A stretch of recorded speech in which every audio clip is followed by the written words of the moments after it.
So this was the last paragraph that we covered last time. I'll just maybe shortly reveal a little bit of it, and then we can move ahead. At the unseen's knock upon her hidden gate. So this was her chance. And this is our chance in all those moments where we feel challenged in our own lives. And that's why difficulties and challenges in our life are nothing but disguises to call upon that strength that lies hidden, and sometimes lies hidden throughout a lifetime. We are not able to access it, or maybe access it in very short, domains of time. These difficulties, these challenges are and the unseen's knock upon our gates, hidden gates. Her strength made greater by the lightning's touch. Awoke from slumber in her heart's recess, it bore the stroke of that which kills and saves. I think all of us, we need not, you know, uh, talk much about it. We all have lived as many years. We have seen challenges in our life. We have seen the capacity, the potential that challenges bring forward in front of us to find something more of us in within ourselves, which on day to day basis we are not able to touch. And that's how difficulties are nothing but unseen's knock upon our hidden gates. We don't even know what lies hidden in the depths of our being. And that is our chance. If we can allow it to manifest, to the treasure to unmask itself. Now, awoke from slumber in her heart's recess, it bore the stroke of that which kills and saves. The threat of death, the threat of losing things from life, the threat of losing a loved one. If it cannot kill you, it actually becomes a channel, a conduit to get you in touch with this greater, deeper strength that lies as if asleep in the deepmost part of our hearts. Across the awful march no eye can see, barring its dreadful route, no will can change. Referring to nature's machinery, the karmic law that goes on and on and on. She faced the engines of the universe. A heart stood in the way of driving wheels. This is the power of a heart's depth. We only know the surfaces of our heart. Mostly we just act through the surfaces of our heart. As Sri Aurobindo and Mother say that the front part of our heart is the vital emotions, the surface level emotion. So there is a true vital also, and then there is a surface vital, which is all these movements of the consciousness of ego, the jealousy, the pride, the hate, the anger. All these are there in the front part of the heart, like when you touch your heart from the front. And one can feel if you're connected to your body much. I many a times sense it in the being. Whenever you have anger in the body, and if you are able to get in touch deeper with yourself, you see that there is a burning sensation in the front of heart. Whenever jealousy arises, whenever rage and hate arises, you feel that there is a burning sensation, as if something is burning. The front part of your heart is burning. And those are it is like a residence of the surface vital, the outer vital. Yet there is a true vital also. So emotions are not bad. We don't even, as Mother says, there is nothing wrong in this universe. They're not, things are not just in proper place. And it's through experiencing fully the surface emotions that we move into a deeper being, where we connect to the true vital, the true emotion. For example, the emotion of love, the emotion of compassion, the emotion of feeling a loss for a loved one. That's also a true emotion. There is nothing wrong with that emotion. And then we reach the more we are able to allow these emotions to be with them intimately, then we reach the depths of our heart where the true strength, the true vital is, the deeper emotions are. And that's how we awake from this slumber and we move from the outer to the inner depths of the heart. Now, this heart, the true heart, the depths of our heart, stood in the way of driving wheels of this karmic law that was to happen, the death of Satyavan.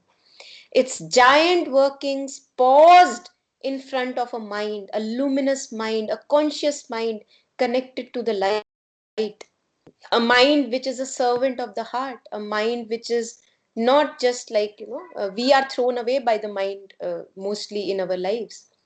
The mind says this and we just blindly follow, we are thrown away. But this mind is a conscious mind. This mind is at the service of the heart, and the heart is the ruler. In the depths of the heart lies our, the soul, the true presence. And it is at the service of this heart that this mind is fully alight, luminous mind. And the giant workings which usually appear so threatening to a normal human being that one feels I cannot do anything about it, that giant working of the universe paused in front of Savitri's conscious mind. Its stark conventions met the flame of a soul. In front of that light of soul, nothing has the power. Nothing has the power, no matter how big it may appear on the face value. We feel threatened by so many situations in our lives, and yet if we just use those situations as a means to get touch with a deeper part in ourselves, we see that a strength connects to us which is just beyond imagination in day-to-day life. Yeah, so this is what we covered last time. Any thoughts so far?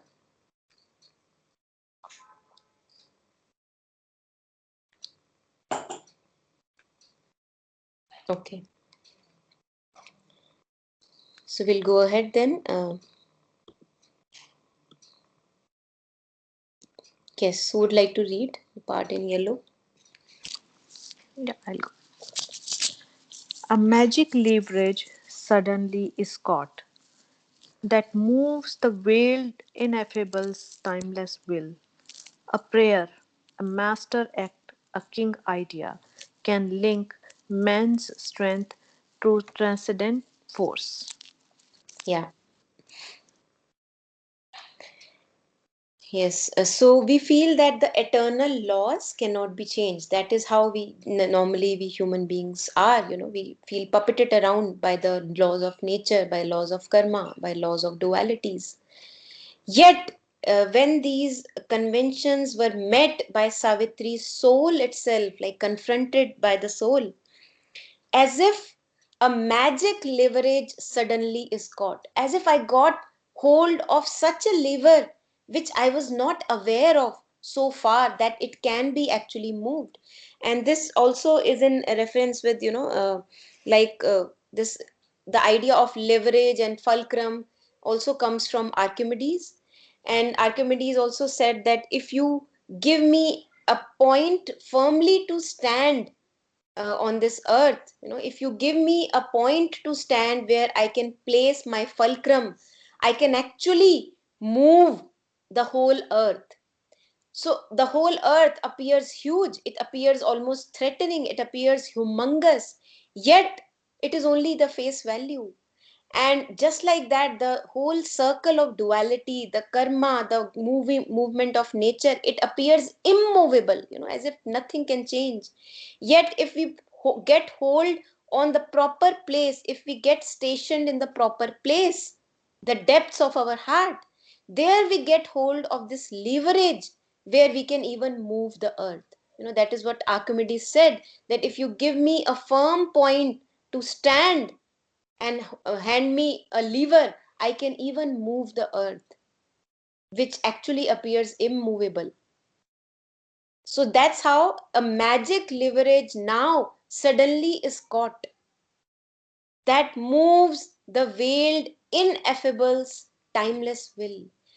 That leverage was caught, which has the power to change eternity's will, which has the power to directly connect with the divine, have a dialogue with the divine. Why is this not possible? Why it cannot be changed? Because the soul is in direct communion with the divine. The soul is the divine.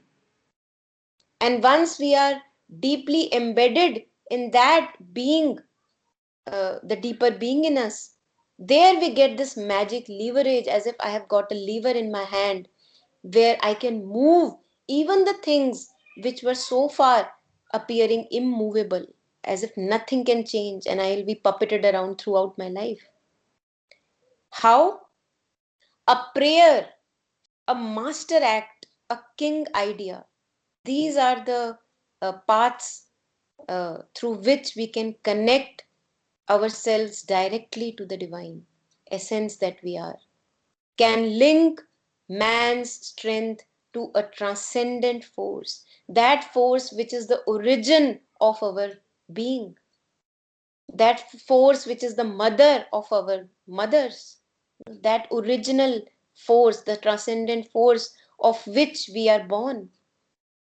How do we connect to that place, that space within us? A prayer. If you we all have gone through phases in life. We know that in the most painful phases, in the most difficult phases in our life, we are able to say a prayer which can be called a truthful, kind of a truest form of prayer that we have so far experienced in our life.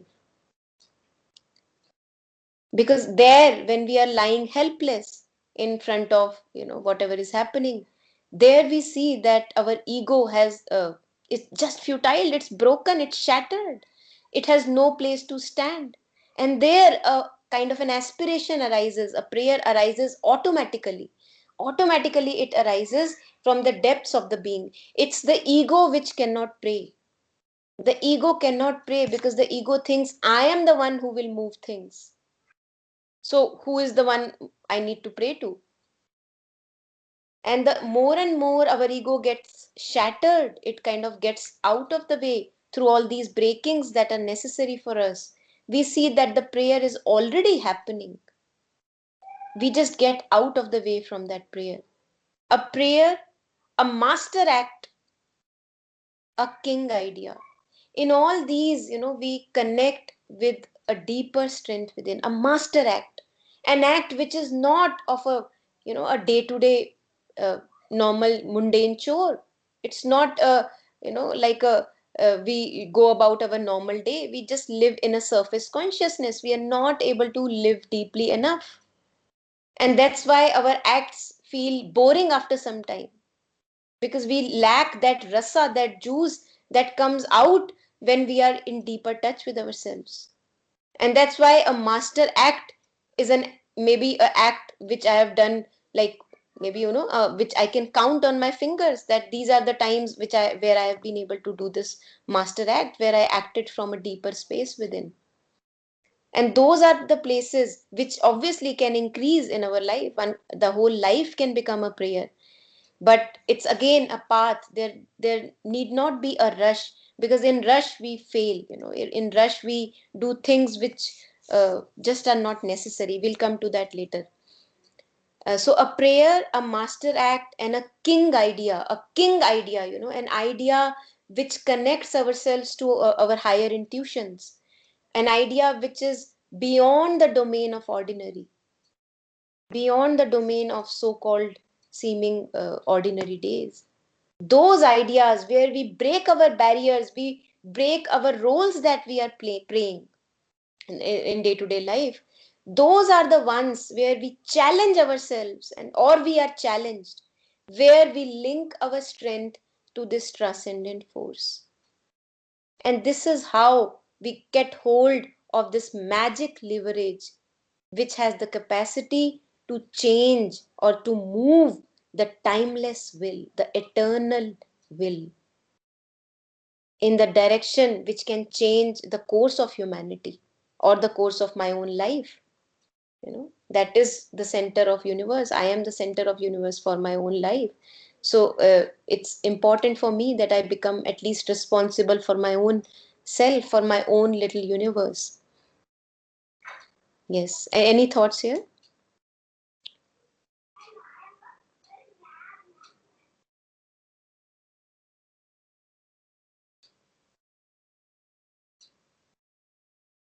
Okay.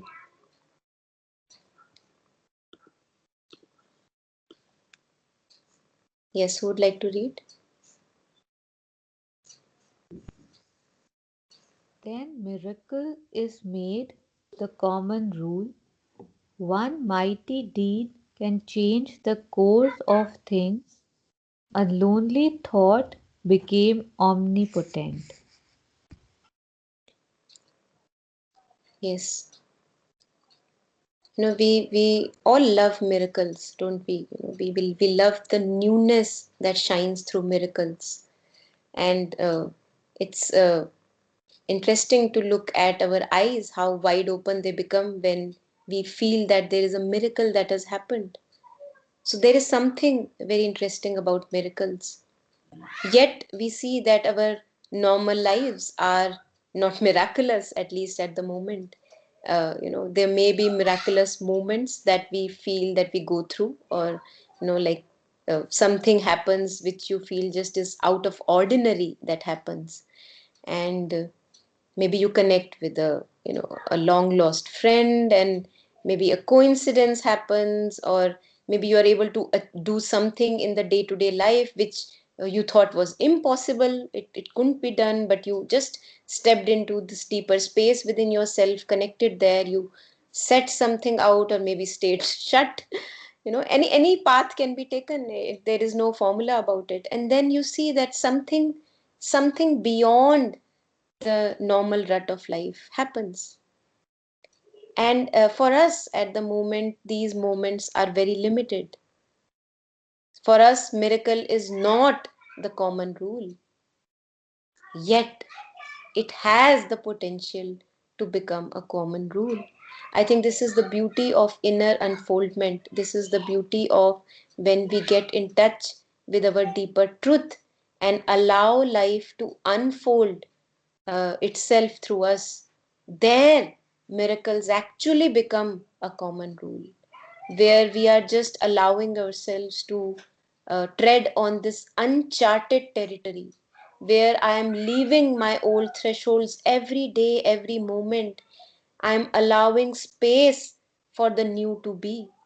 In the normal ways of life, we don't allow newness for a space to be. Our lives are so limited, and we enjoy, begin, it's like a habit that we have got. We think that this is what my life is, these four walls, the four people I live with, and the four places I go to, or maybe in the mind's domain or in the feelings domain or externally even. And we just limit ourselves in those hours. We don't even allow ourselves any space to uh, feel or to go beyond those boundaries. And the moment I connect with my deeper truth, even those ordinary places and people, something new arises, something deeper arises, something which is more wide and deep and new arises in my life. And then miracle is made a common rule. When we connect with this divinity, we all can connect. We all must connect because it's our birthright. The very fact that we have this living presence within us is a surety that it's our birthright, is a surety that none of us has to live without it. That's our birthright, and that's our supreme responsibility, to take charge, to get more and more in touch with that miraculous unfoldment of our being, to stop being a prey to the four boundaries of the mind, for of relationships, and of the boundaries of my wall, of the houses.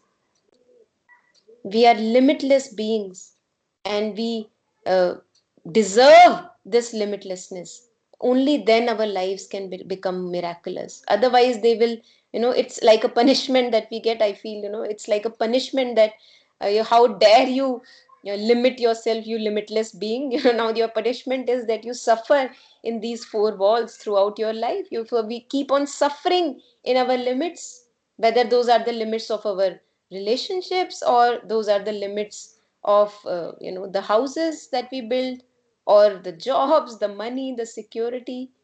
We are just stuck, as if we are having this punishment that, why didn't you allow yourself to unfold? Why didn't you allow yourself to take birth again and again while you were there on the earth? So that is what I'm just kind of thinking out loud. I may just blabbering out, maybe wrong, but that's what it feels to me, that the suffocation that comes when we begin to live this limited life, it's actually a signal, that wants to tell us something. Yeah. One mighty deed can change the course of things. So even if I am able to touch this deeper strength even once in my life, no matter, even that one mighty deed that I was able to do in a deeper connection with my truth, even that has the capacity to change the course of events. And that's how, the free will comes into action. Any moment I feel capable of using my free will, any moment I feel capable, strong enough, that yes, now I can use this magic leverage. Now I can use my free will. I feel capable enough. Earlier I was very weak. I was not able to use the free will, and that is also okay. It's like all right, because in degrees we become capable of utilizing the free will, and that's completely allowed. That's our journey. We have to allow it to unfold. There is no hurry.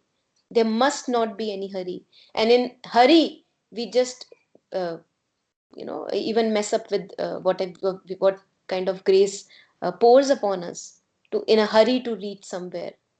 So whenever we feel capable of utilizing the free will, even then, when once we are able to do that, that has the capacity to miraculously change the course of events in my life. And obviously, when my lives are linked with other people's lives, so it'll also bring a change in their lives also. A lonely thought becomes omnipotent. Imagine that you are just sitting all by yourself. A thought comes to you. Now it feels that only I am the one who is thinking the thought, and it's actually not big a deal, this little thought that has come to me. Yet thoughts are not just, there is actually a realm of thought. Mother used to talk about it as if thoughts are waveforms which are floating around.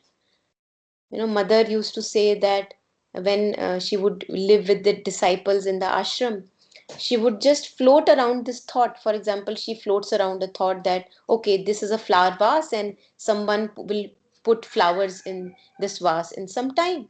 And she's just floated around this thought.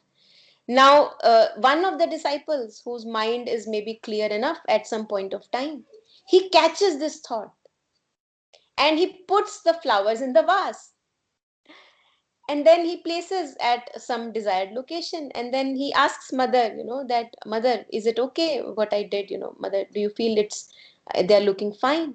And mother says, this is an actual incident that I am referring to. Mother says to Champaklal ji that, oh, you are the one who caught it. So I had floated around this thought a few days ago, and I was wondering who will be the one who will catch this thought and act upon it.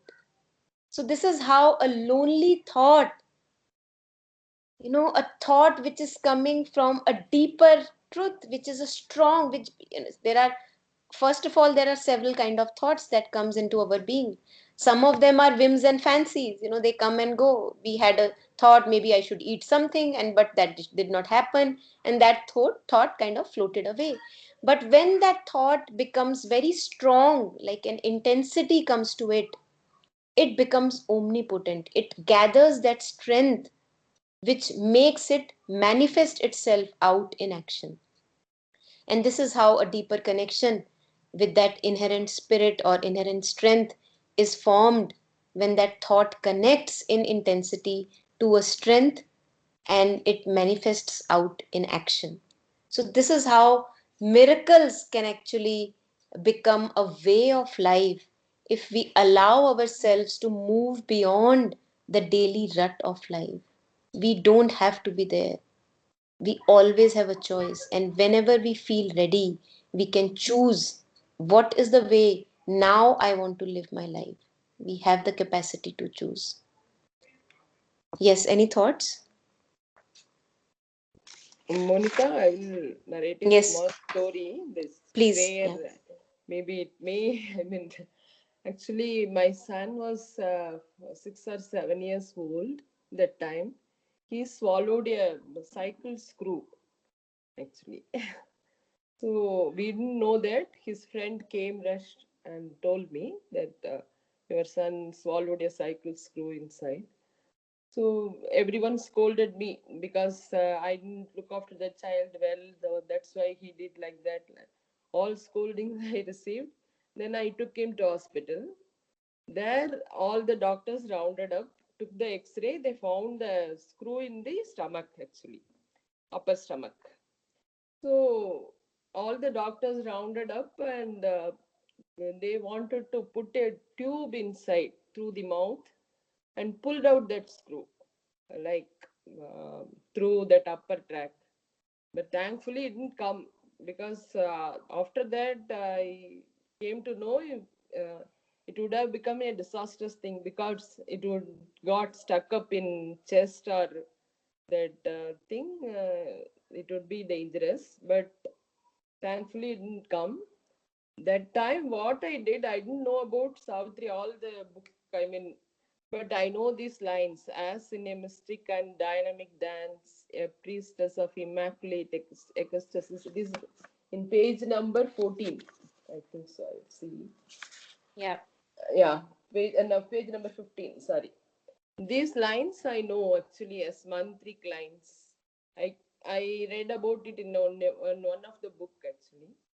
So I shut my ears to other people's comments and I chanted these lines like mad. After some time, I picked him up and brought him home and gave all the fibrous food. I only decided not to take him to hospital again. I gave all the fibrous food and prayed to mother like anything. Next day in the motion, it came out. That screw. Beautiful. Yeah. Yeah.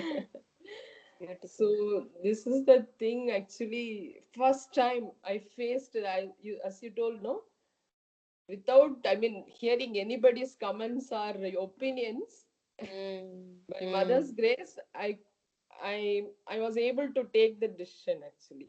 beautiful. This is Beautiful. that prayer, a master. So this is a mantric line for me always. Yeah. Thank you for sharing. It's really beautiful. Thank you. Yeah. Yeah. Yeah.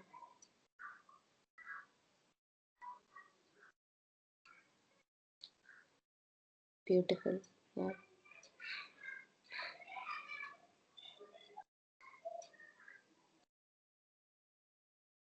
So, any thoughts, Aradhana ji and Taru?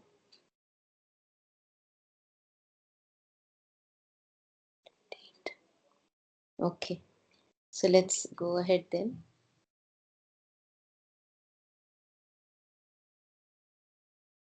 Yeah.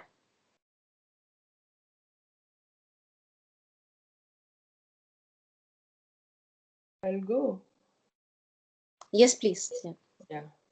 All now seems nature's most missionary, an endless servitude to material rule, and long determination's rigid chain, her firm and changeless habits aping law, her empire of unconscious deft device, annul the claim of man's free human will. Yes, please. Yes. Yeah. So, I this point, I remember one thing I think I read in some of the mother's texts only that grace has the capacity to upturn astrological charts. We in India we have much belief in astrology, and there must be some truth to it, definitely. Yet even astrologers, if they are good ones, they don't kind of really give a very strong prediction. They kind of leave a lot of space for many many things to kind of fluidly kind of pass in between. And I read somewhere that mother said that grace has the power to upturn, to change the course of astrological birth charts. And we are actually we are influenced by a lot of forces that are present around us, and the forces of matter, the forces of the stars when we were born and all that must have some kind of an impact. Yet we are also something beyond all that impact. And then when we get in touch with that deeper essence who we are, more and more allow it to manifest in our life, I see that grace can become so powerful in life that the astrological charts, whatever they might have been predicted, they just kind of are hiding in the side bin, and they're just they don't matter at all. The very fact that they matter so much to us, even when we are doing marriages, we kind of make sure that we kind of make a matching through these charts. The very fact that we have to do that is because the way we usually live is we are either identified with the mind or feelings, or identified mostly largely with the body. And for as long as we will live as the body and mind and feelings, and not as a witness of all that, we will be influenced by our charts. There is no option that we can run away.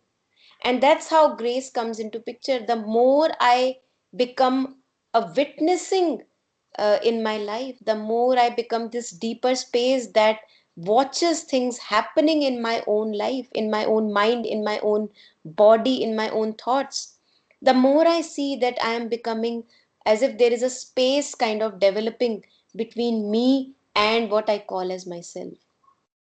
And there I connect deeply to something which is beyond astrology, which is beyond the physical being that I am, which is beyond even the mind and feelings that I am. Yet I am all inclusive and untouched. So, yeah, I just got reminded of that here. Yeah. So, all now seems nature's massed machinery. So, at the moment, how we live as a human being is as if there is this mass machinery of nature which is ruling the human life. All now seems nature's massed machinery, an endless servitude to material rule. Look at how we live. We live for the body. We live as the person that I am, serving it throughout the day and night. We live for the mind. We live for the thoughts that I am harboring.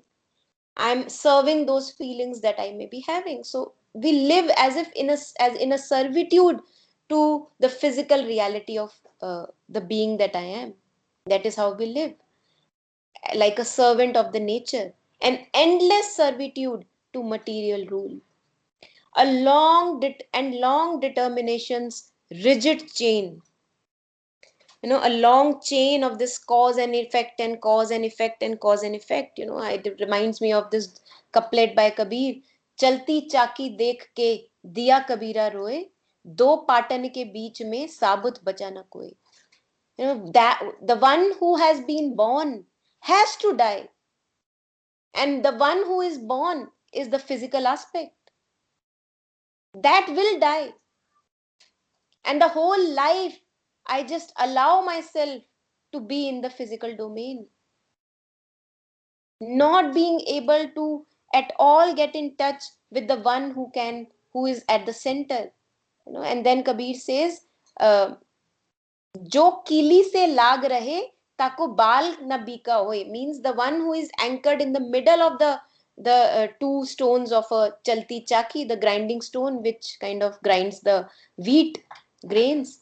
The one who is in the middle, if a grain by chance goes into the middle, the center, that grain never gets pisod, it never gets ground.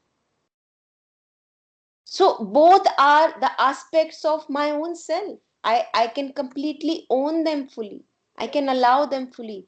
And yet, in that allowance, I also see that although I see all these movements in my life, yet I'm somewhere also deeply untouched by those movements. That is also me. So, can I begin to partake of that truth of me also, in bits and pieces, as much as capacity one develops?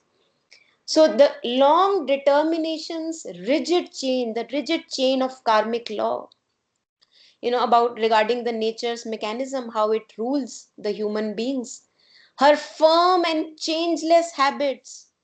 The habits of body are so changeless, it needs food, it demands food at this time. It wants to eliminate at this time. It wants to sleep at this time. It's like as if old habits die hard. The nature is a very, very slow evolver. It takes eons to evolve. And that's why the habits which were needed in the past, I am still carrying on as a human being.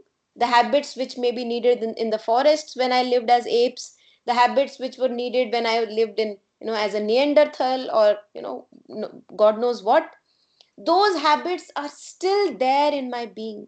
The nature has not yet gotten rid of those habits, owing to the fact that the movement of nature is slow. Nature is in no hurry. It can take eons for its evolution, and even then, the time will remain. But when we come to the human aspect, we see that we don't have much time. Nature may have much time. I don't have much time. I have a limited time frame. Yet, paradoxically, I cannot be also in a hurry. Because in hurry, as Kabir says, धीरे धीरे रे मना धीरे सब कुछ होए, माली सींचे 100 घड़ा ऋतु आए फल होए. I just have to abide by in my truth in this moment. Take it slow, take it easy, be kind to myself, be more allowing, be more conscious of myself, my movements. The more hurry I do in unconsciousness, the more I see that I just, it just kind of a trap I just get stuck into. So there cannot be a hurry, yet there is a hurry. It is urgent, yet it cannot be that urgent that you spill all that you have been carrying so far. Again, reminds me of few lines from Khusro. बहुत कठिन है डगरपन घटकी, कैसे मैं भर लाऊं मदवा से मटकी, and दौड़ झपट मेरी मटकी पटकी. So whatever we feel that we have been progressing so far, the more we hasten, we try to go by this vital rush of hastening the progress, we see that we fall into kind of a trap. दौड़ झपट मोरी मटकी पटकी.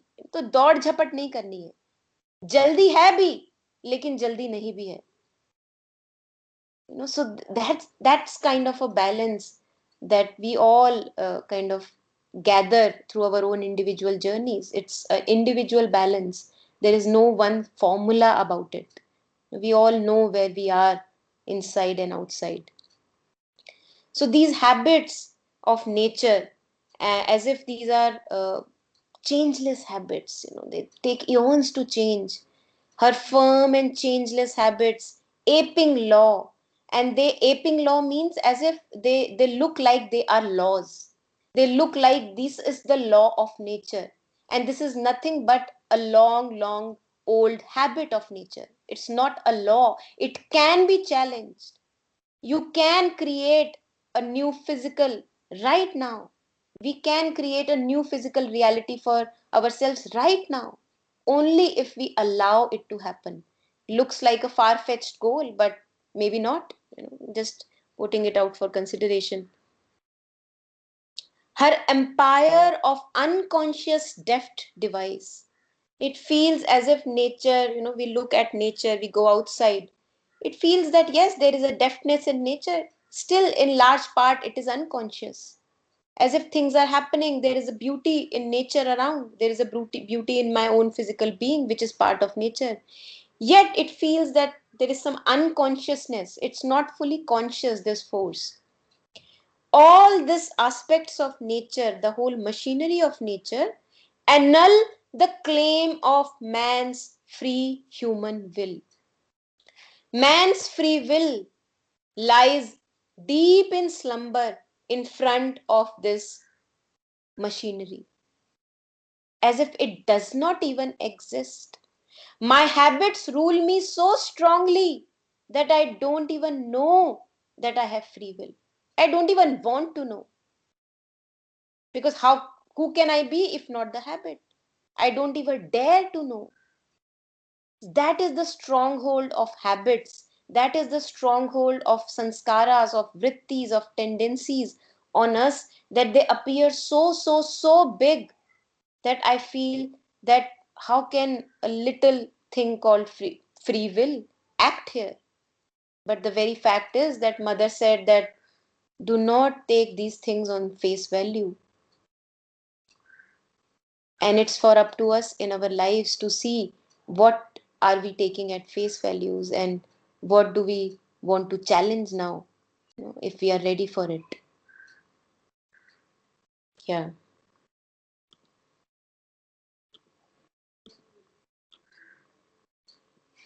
Who would like to maybe comment or read, yeah, further?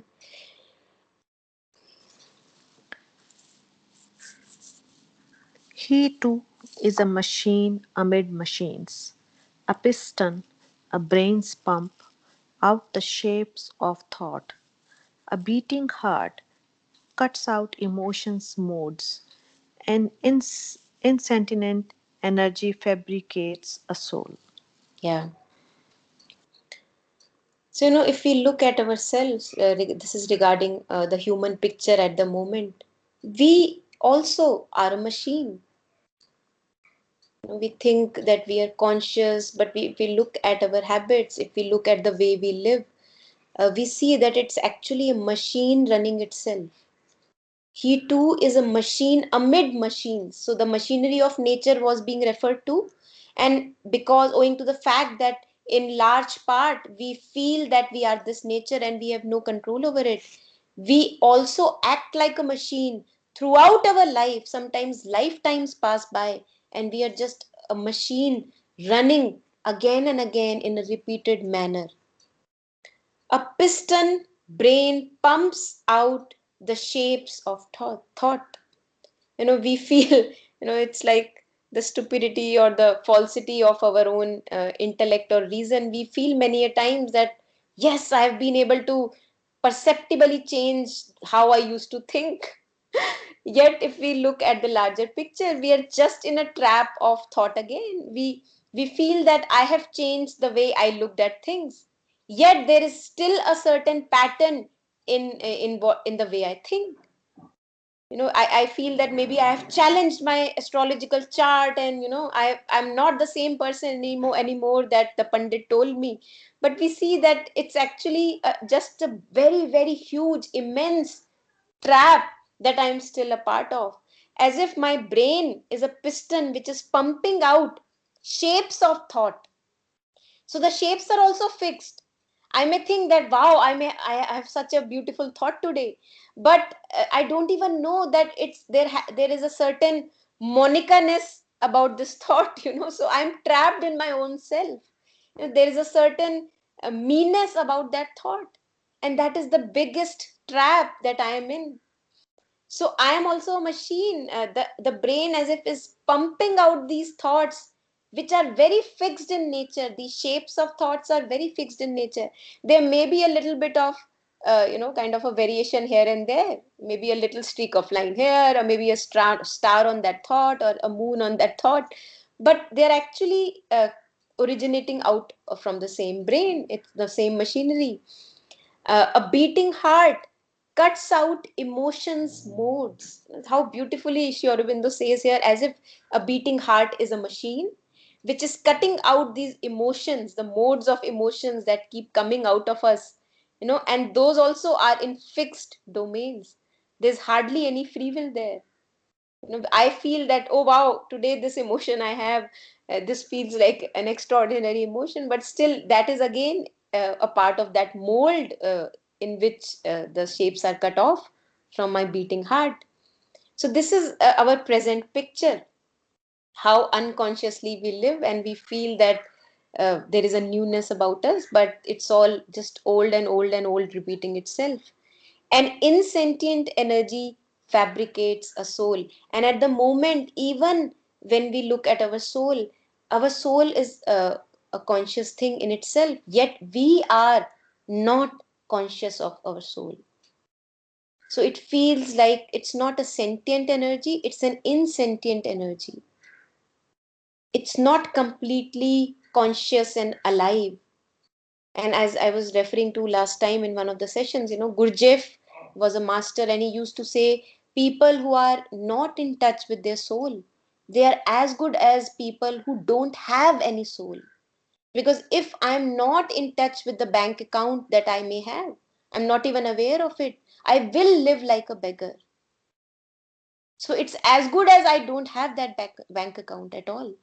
So, what is the meaning of having a soul if I'm not conscious to that living presence in more and more integrality, in more and more totality, which can be ever exceeding union, as we were reading in the last prayer? The union can never be complete, it can just be ever exceeding. So, the more I become capable of having this light in my life, the more I become capable of being in touch with that.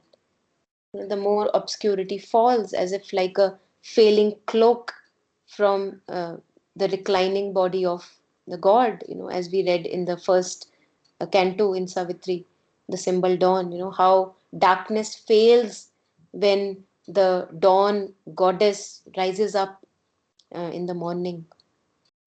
So, this is the present picture of the human machine, and then Sri Aurobindo presents to us a kind of different world views in which many people may look at the world. Some people look at the world as if it's a chance that is happening. There is no coordination. It's all chance events that are happening. There is no intelligent energy in creation. And that is what comes in the lines further. The different kind of world views Sri Aurobindo presents here. Yes, any thoughts? Yeah, I have a couple of questions. Yeah, You like right now you just mentioned that nature, like not right now, we have heard this often, that nature is not in a rush, right? So yeah. it makes one believe that nature actually wants to evolve, but Mm-hmm. it's not in any rush. Hmm. But does nature also wants evolution? I would say I would go by the facts. So if we look at the history, Yeah. nature has been evolving. No matter, I don't know whether it wants it or not. If I just look at our own history, human evolution, the evolution since the beginning of Big Bang, forms have been changing, whether nature wants it or doesn't want it. I would not like to comment on it because maybe I think not capable enough to comment. But I see that things are changing. Change is a permanence in life. And what does nature want to do with this change? Why is then change needed if there is no evolution, desired at all? I'm just questioning. I don't have any answer. Yeah. Yeah, I mean, I don't know, it seems like, it just happens by default. And yeah, I don't know. Yeah. Yeah. Okay, and this astrology, like I was surprised to see it's mentioned even here in Savitri. So, what do you think would be actually the purpose of this for us to know? Okay, people read the lines on the hand, people read these astrological charts. Yeah. So, and yeah, in the sense, like, okay, so something has been decided, say, and that is being taken care of by itself, right? Like, I don't know, whatever energy is, it's taking care of our astrology and how we are supposed to do stuff. So, would there be a purpose for us to know what's in our stars? मुझे लगता है कि more often than not, it actually becomes a burden on our head. That is what I feel. Yeah, that's the Yeah. regular convention, right? But Yeah. the fact that this has been done by some, say, divine law.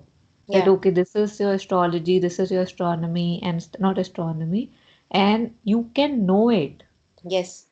It seems like maybe there's something there that one know and yet we don't know how to use it. Because Yes, हम लोगों very के लिए true. तो more than that, it becomes a burden on the head, Yes, right? It yes, becomes yes, more limited and stuff. But yes, if yes, very nature true. had not nature, but something else had intended, Yeah.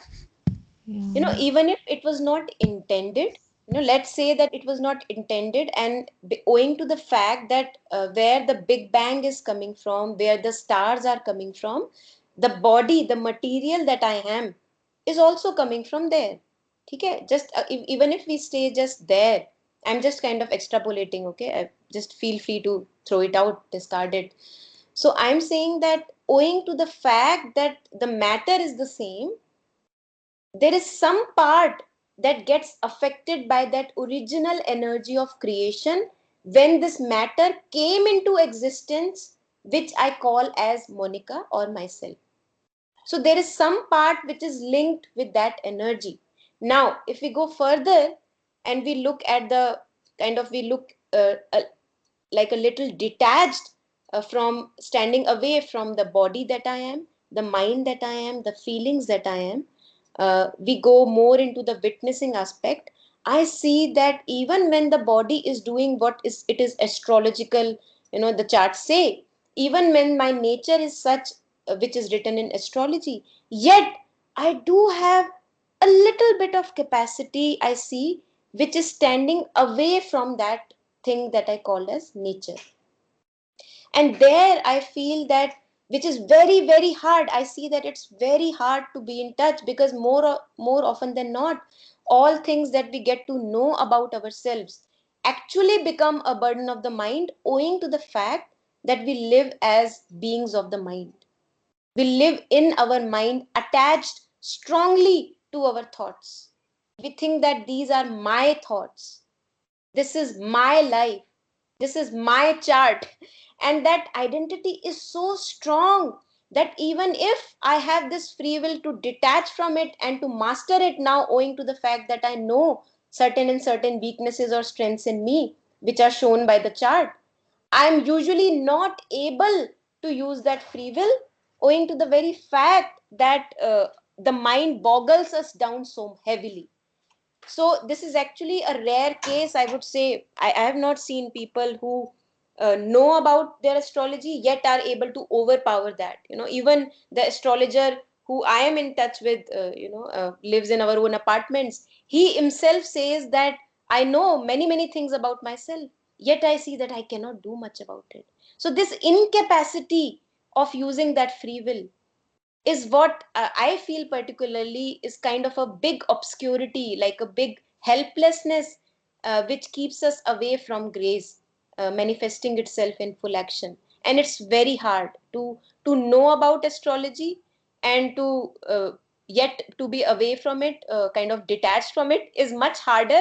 I think better is not to know about it, so that you don't even have that burden on your head. I don't know. I'm just kind of thinking out loud. I don't have any clue. yeah, I mean, Yeah. whatever you've said is absolutely true. But the only thing was that, how sometimes you have a puzzle, you've been given several clues, and you have been able to solve it using just say three, four clues, and one clue you haven't been able to decipher.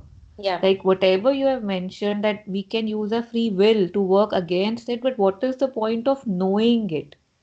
There's something that even if we don't know, it's in our nature, because that's how, like you said, it was guided by Big Bang and stuff, what that description. But the fact that we are told that this is what it is, and we have Yes. access to that information, because जो नहीं करना है वो तो we can do even without not knowing, right? Knowing and not doing is also kind of the same thing, and Yeah, yeah, yeah. I'm with you. I'm with you. And I'm sure there must be more to it. In fact, Radhe, who joined us for the pain and suffering course, if you yeah, remember, she is herself an astrologer of her, she's a Jyotish expert. She lives in yeah, US. yeah. And I never got a chance to really discuss what she thinks about it, but I'm sure there is more to this science, because there is more in every science than we actually, the image of science that we have, there is more to it. There is a science that Albert Einstein also touched, and yet there is also a science which we touch at a very normal, casual level. So yeah, there must be more to it. I don't know. Yeah. And one last thing, like the example that you gave in the last, I don't remember, I don't know the guy's name who said that people not in touch with their soul, it's like they don't have a Good, soul. Jeff. Yeah, yeah, And then it's like, say in the last prayer, it ended with this thing that God is always with you no matter what, right? yeah, yeah, And we talk about how, like you were saying, like how there's a time for everything. There are different, patterns in evolution and how we have evolved, right? Say from a stone to a plant to a tree and stuff. Like everything has a time, and depending on where you are in evolution, you will be doing that particular thing, right? And evolving slowly and slowly. So how does this, like when when everything has a plan and God is always with you, and then somebody says that if you're not in touch with your soul and maybe you're not supposed to right now, then is it a bad thing? now, why would it be a bad thing? Not at all. No, like when you talk about him because it's the second time you're using his name, his Hmm. what he says, like Hmm. it seems that by not getting in touch with their soul, something is going wrong, like they're missing out on something. I Like I would remember. say, I would say, even if something is going wrong, that wrong is allowed because the very fact that it is present in this universe, it is allowed. So No, then they are what is allowed the to be. use of this sentence that, people not in touch with their soul, it's as if they don't have a soul. How does it add to us? Like, what is it trying to tell us then? When everything is allowed, and yes, there are some people not in touch with their soul, and that's absolutely all right. Yeah.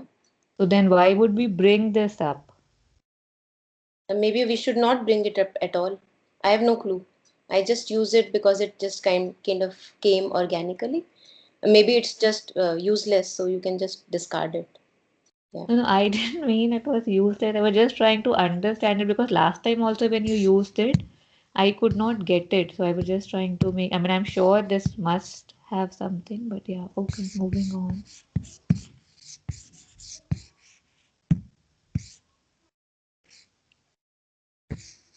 No, actually, touching with your soul is very important. No, you should have that. Even the purpose of the birth is you have to realize the soul. Really, that is there in even on all scriptures. It is there. No, actually, but Yeah, Chitra ji, mm, yes, I'm with you. I think Taru was asking that mm, if everything is allowed and everything is evolving, everybody is evolving as yeah, per their own evolution, then mm, what is the hurry? Even if they are not in touch with their soul, it doesn't matter. And I think that there must be some truth to it. Mm. There is no one answer to that, and I would not like to say that I know what it means. I don't know. Yeah. Yeah, we don't know. The workings of universe are so huge and so complex that one cannot say that this is the absolute truth. Yet there is a pinch of truth in everything that we say. So, you know, uh, wherever we are at the moment in our own evolution and whatever feels right, that is the truth. Rest all is not the truth for us, at least. Yeah. Yes. One can think over it.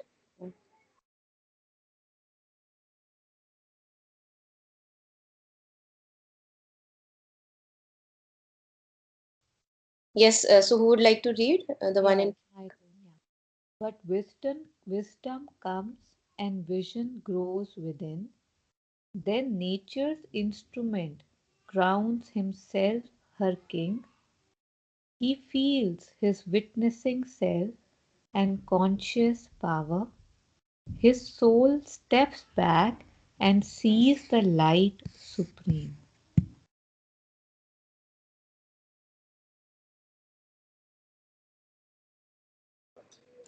So I would also Monica, like, did yeah. did sorry, did we cover these No, two I'm going to lines? cover. I'm actually going to cover. I was just about to say that in the discussion, we just forgot to take up the Okay. green part. Yeah. Yeah. Okay. So you're talking about as if this soul is just a matter of chance and it doesn't matter whether it is there or not there because at the moment it feels that it's not alive. And again, as we discussed, we have no idea whether it should be alive, whether it should not be alive, whether this is the case which truly is a fact in our life, and that is also allowed. So there is no hurry, yet there is a hurry, and I don't know. You figure it out yourself. I don't want too much comment on it further. Uh, or the figure of the world reveals the signs of a tide chance repeating her old steps in circles around matters binding posts. So, as if I am who I am and I cannot help being the person I am, no matter how far I feel I have gone.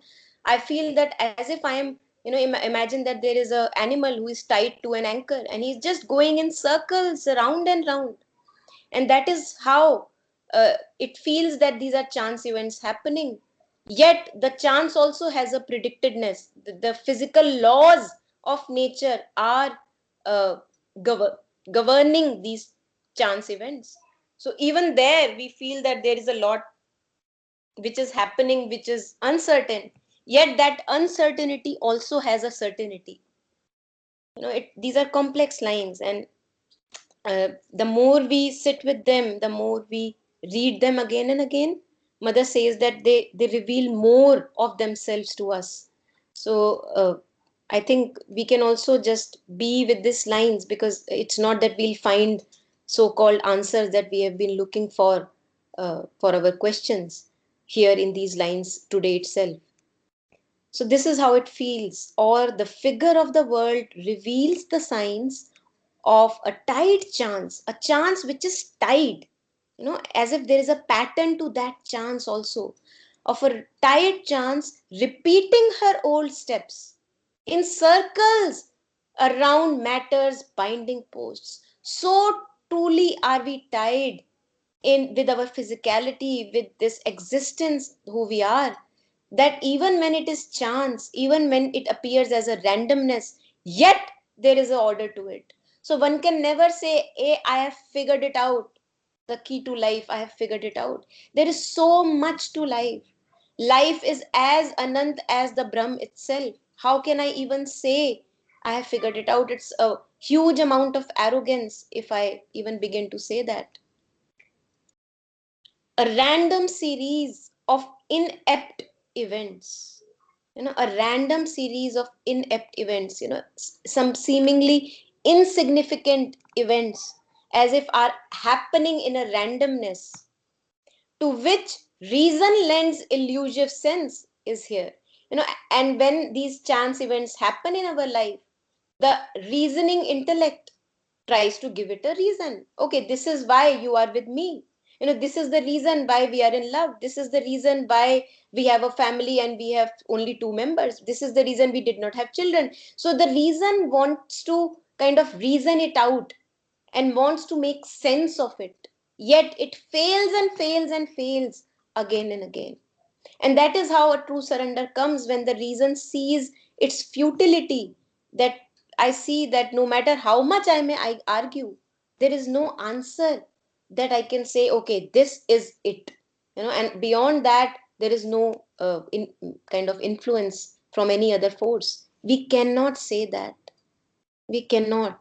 I particularly see with myself so far that it's a arrogance if I say that I know this is the only way, because the ways are infinite, the path are infinite, and we can never truly say uh, that this is it, like defining it again and again.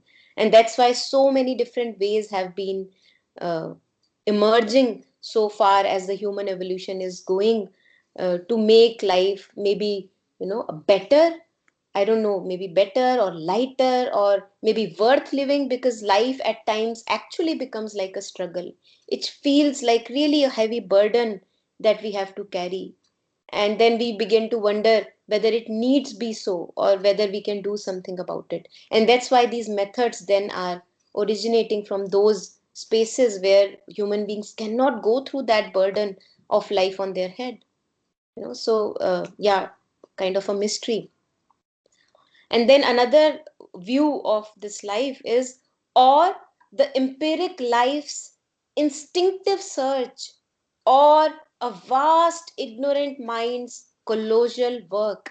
So what is this world? What is this life? As if series of chance events, and then the mind tries to reason it out. Or maybe life is actually wanting to search for something. It's instinctively wanting to search something. Or the empiric life's instinctive search. Or another worldview is, or a vast ignorant mind's colossal work. As if a mind, a huge, humongous mind, a vast mind, which is actually ignorant, it's not a fully conscious mind, which has created this universe. Because how can it be that there is so much of burden? How can it be that there is so much of struggle? So it must be an ignorant mind. So these are just different worldviews that kind of Sri Aurobindo presents to us for us to contemplate on, which exist at the present level in the human collective consciousness. And yet, if we go about our life, we see that slowly wisdom comes.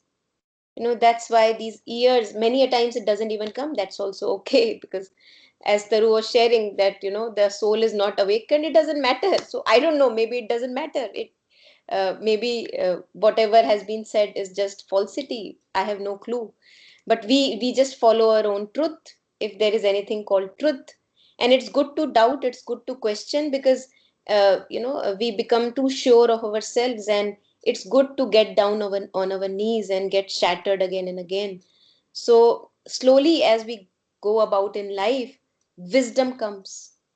Or as so we feel that I am growing wiser. Maybe it's not coming actually, but I'm just feeling, I don't know. But wisdom comes and vision grows within. Then nature's instrument crowns himself her king. So far, the nature's instrument was getting used up by nature, by the forces of tendencies, patterns were ruling me.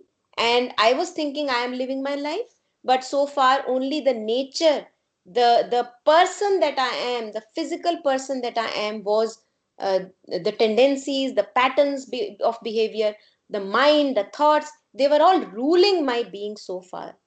But as the vision grows, or if the vision is able to grow, if the wisdom is able to come, then a little bit of self mastery comes. A little bit, maybe not much, but I'm able to see myself as separate from my mind, my life, my feelings. I see that I may fail, I may be a failure, I may be dejected, I may be rejected, I may fall in love, I may break in love, yet I'm something which is separate from all that. So now there is a kind of a self mastery that I am gaining in a bit on my movements. I see that it's not like an impulsion that I have to follow this thought if it has come to my being. I can say, I don't want to follow this thought. I don't want to go there in my feelings. It's my choice.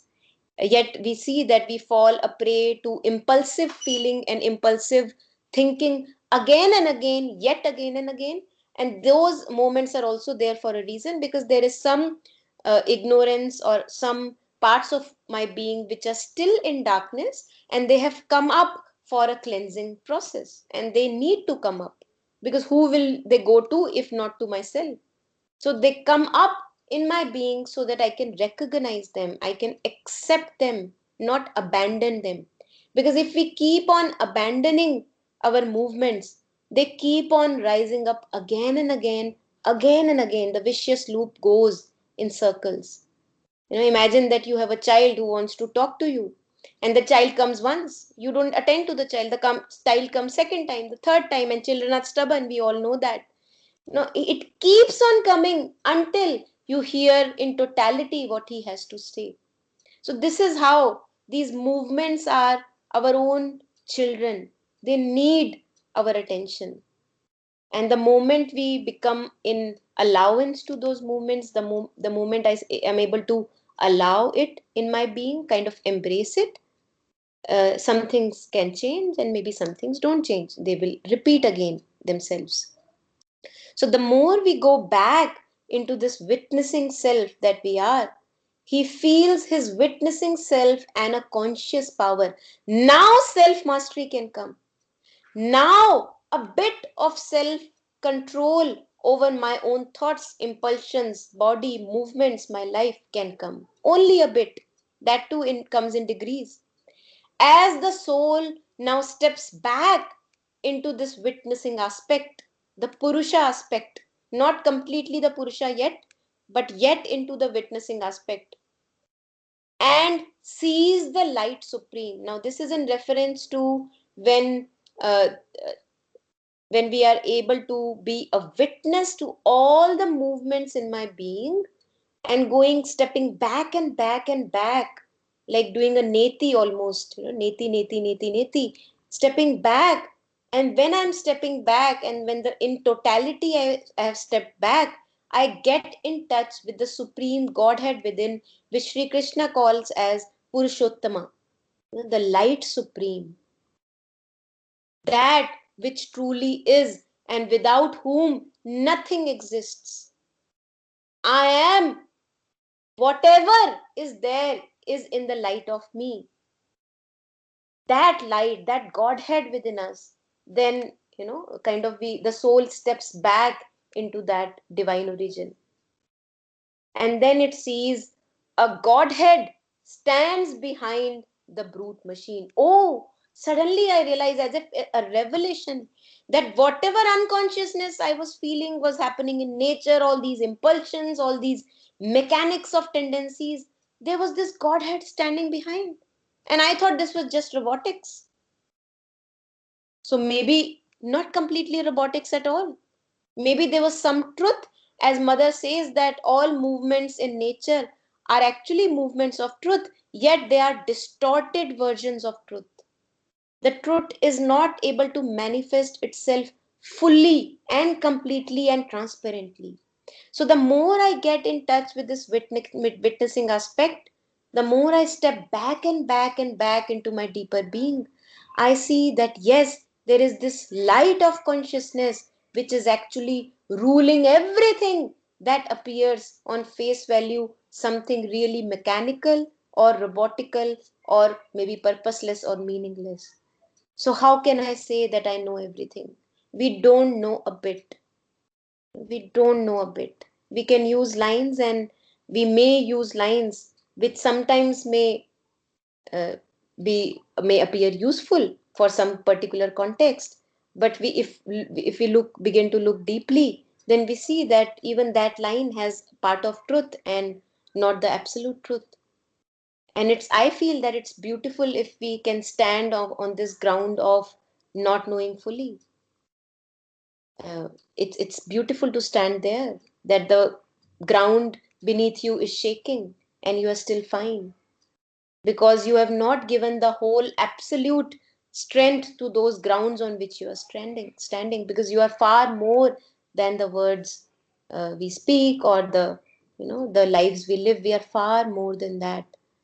So yes, I don't know, this, I think this is beautiful that this came up today, that there is no absolute knowingness, and I feel thankful for it to emerge, and it really breaks us down, gets us down on the ground, that we don't know, and we can be fine in not knowing. Yeah. And I think I won't be able to take the rest of the paragraph because it'll be just half an hour more, and I'm not maybe ready for that. So we'll just close it here today. A Godhead stands behind the brute machine. If there is anything, please feel free to comment. Yeah.